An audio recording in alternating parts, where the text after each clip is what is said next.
Dahil nga malamig pa dito mga mare, ay kailangan natin magsuot ng jacket, di ba? May magic. Charot. Gumagayak nga lang dyan ako mga mare dahil mamamalingki na ako dahil 12 o'clock na ng afternoon. Charing. Alis na nga tayo mga mare. Go for the go! Market time! Pagbaba ko nga ng bahay mga mare, ay nakita ko tong dalawang cute na aso. Nakatruli sila mga mare. Maswerte na nga ako mga mare dahil ang kunyang dito sa Hong Kong ay walang alagang aso mga mare. Dito nga ako dumadaan mga mare. Hindi mainit, hindi malamig. Pag nasa labas ng sobrang lamig na mga mare.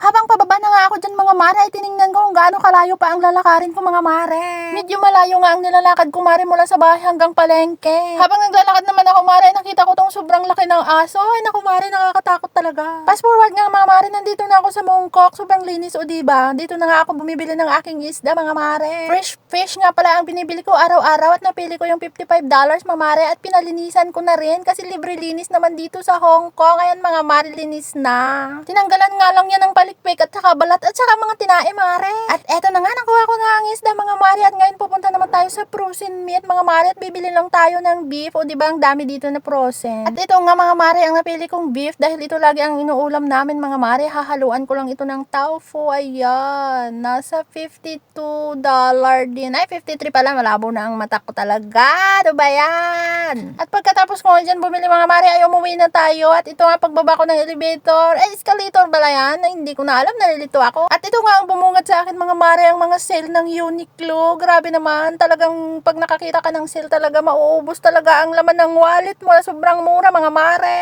Kaya dito sa Hong Kong mga mare, patapos na ang winter at summer na naman. At dito na naman si Uniqlo. Magsisale na naman siya.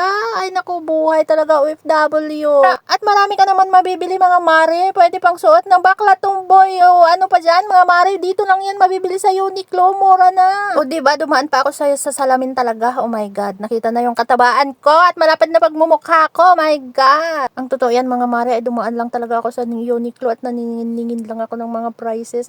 Kaya naman wala naman tayong pambili talaga kasi wala pang sahod. Kaya lumabas na tayo mare at tinignan ko nga sa baba ng mall ay may event mamaya. Siguro may artistang darating mga mare. Ayan na nga mga mare, palabas na tayo ng mall at ito na nga sa labas ng mall at pauwi na ako sa bahay mga mare at ito nakita mo ang nagtataas ang building dito sa aming compound. Oh my God. Nasa 6th floor lang naman pala kami mga mare, so mababa lang.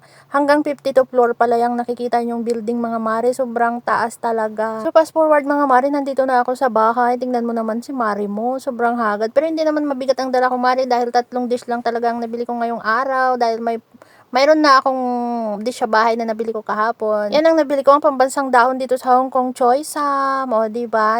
Ilalagay ko lang sa rep mga mari dahil mamaya pa natin lulutuin alas 6 ng hapon. At namili rin pala ako dyan ng beef mga mari dahil yan din ang isang dish na lulutuin ko mamaya. At mayroon din siyang tofu mga mare, yan ang ulamin namin mamaya.